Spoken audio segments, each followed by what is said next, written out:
50,000? From your account? Try a pawn shop.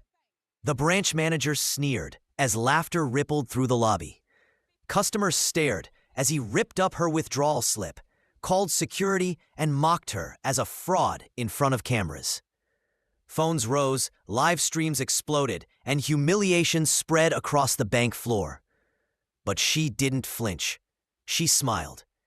Because the black woman they tried to shame wasn't just another customer. She was the new owner of the entire bank, and careers were about to end. The marble floors of Hamilton Trust Bank gleamed under the chandeliers. Men in tailored suits whispered about mergers. Women in pearls signed checks with careless authority. It was the kind of place where silence was wealth, and every glare reminded outsiders they didn't belong. Through the grand revolving door walked Renee Caldwell.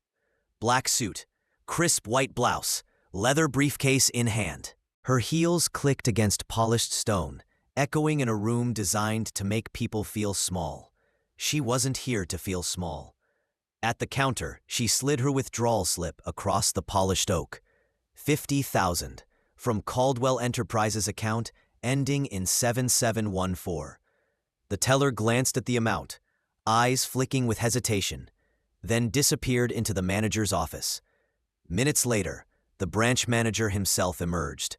Brad Ellison, silver hair, smug grin, arrogance stitched into every inch of his bespoke suit. He looked at the slip, then at Renee, then back at the slip. 50,000. His chuckle oozed contempt. And you expect me to believe you have that kind of balance? A hush fell over the lobby. Customers leaned closer, phones lifted discreetly. It's my account, Renee said calmly, and I have the identification to prove it. Brad tore the slip in half, the sound loud as a gunshot. Why don't you try a pawn shop? Maybe they'll cash whatever hustle you're running. Laughter erupted from a cluster of bystanders. A woman gasped, covering her mouth. A man muttered, "Unbelievable." Renee's expression didn't change. Brad waved to security. "Escort her out before she disturbs our real clients." 2 guards approached, hands brushing tasers, ready to drag her from the building. A loan teller, young, black, barely 20, stepped forward. "Sir, her account shows—" "Silence," Brad snapped. "Do you want to join her?" The teller froze, shame flooding his face. Cameras flashed. Someone whispered, "She's being humiliated in front of everyone." Live streams ticked upward. Thousands watched. Brad leaned close, smirk curling. "People like you walk in here thinking money erases where you came from. Let me be clear. This bank doesn't entertain fantasies." Renee opened her briefcase. Slow, deliberate. She drew out a leather folder embossed in gold. Her voice sliced through the air. "You should have checked before you tore up that slip." She laid the first document flat on the counter, a Federal Reserve acquisition filing. Gasps rippled. Brad frowned. The second, a board resolution naming Renee Caldwell as majority shareholder of Hamilton Trust Bank. Murmurs swelled into shouts. Customers craned their necks. Phones zoomed in. Finally, she lifted her executive ID card. Silver. Official. Irrefutable. "My name is Renee Caldwell. I don't just have an account here." She paused, letting the silence tighten. "I own this bank." The room exploded. "What?" Someone shouted. "She owns it?" Another gasped. Brad's face drained of color. This is some trick!" Renee's eyes locked on his. "The only trick here is your arrogance. As of last quarter, Caldwell Enterprises acquired controlling interest. Every policy, every branch, every employee, including you, reports to me." She gestured to the guards. "Remove him." For a beat, they hesitated, then obeyed. Brad's protests rang hollow as they seized his arms. "You can't do this! I've run this branch 20 years!" "Correction," Renee said coldly. "You ran it. Past tense." The guards dragged him out, his cries drowned by applause. Renee turned to the silenced teller. "What's your name?" "Malik, ma'am." His voice shook. "You had the courage to speak when it mattered. You're promoted to assistant manager, effective immediately. Gasps, applause. Malik's eyes widened, tears threatening. Thank you, Miss Caldwell. Renee faced the room. Phones recorded, streams climbing into the millions. What happened today isn't rare. It happens every day to people dismissed, doubted, degraded. But let this moment stand as proof. Dignity is not negotiable.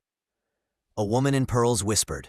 She turned humiliation into history. Reporters shoved forward, shouting questions. Renee raised a hand. One statement. This bank will no longer tolerate discrimination. Policies are being rewritten, employees trained, and leaders who mock or profile clients will face the consequences. The crowd erupted in applause. By evening, the footage dominated headlines. Black CEO denied withdrawal, reveals she owns the bank. Hashtags trended worldwide. Hashtag bank owned. Hashtag respect not optional. Hashtag Caldwell power. Stock analysts predicted turbulence. Instead, Hamilton Trust's valuation climbed. Customers flooded branches with new accounts, eager to bank where justice had a face. Brad Ellison's name became a cautionary tale. Stripped of his career, his pension under review, his reputation destroyed, he vanished from the industry he once lorded over. Malik's rise became legend, proof that integrity could be rewarded. And Renee? She transformed Hamilton Trust into a model for accountability. Diversity initiatives, transparency dashboards, independent oversight, all under her command. Months later, in the same marble lobby, she unveiled a plaque. This branch stands as a reminder. Power respects power, but dignity belongs to everyone. The audience erupted in a standing ovation.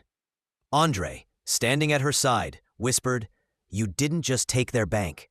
You gave people back their voice." Renee smiled, her eyes fierce. And we're just getting started. Word of her reforms spread across the industry. Banking associations scrambled to rewrite training manuals based on the Caldwell model. Universities invited her to lecture, students cheering as she declared, "Wealth without integrity is failure dressed in silk." Communities that had once been denied small business loans saw approval rates double. Churches and neighborhood centers proudly displayed new partnerships stamped with Hamilton Trust's seal. Renee toured those neighborhoods personally, not as charity, but as recognition of overlooked value. The media called her the banker who broke the ceiling. Politicians invoked her name in Senate hearings. And everywhere she went, people approached with quiet thanks.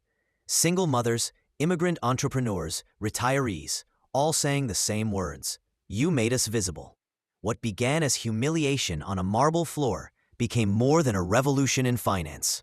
It became a movement. Renee Caldwell proved that leadership was not about guarding doors, but opening them. And the empire she built stood as an unshakable reminder. No one decides who belongs when you own the keys. They mocked her, tore her slip, and tried to erase her, until she revealed she owned the bank. Like, share, and comment where you're watching from. Subscribe and turn on notifications, because power like this can't be silenced.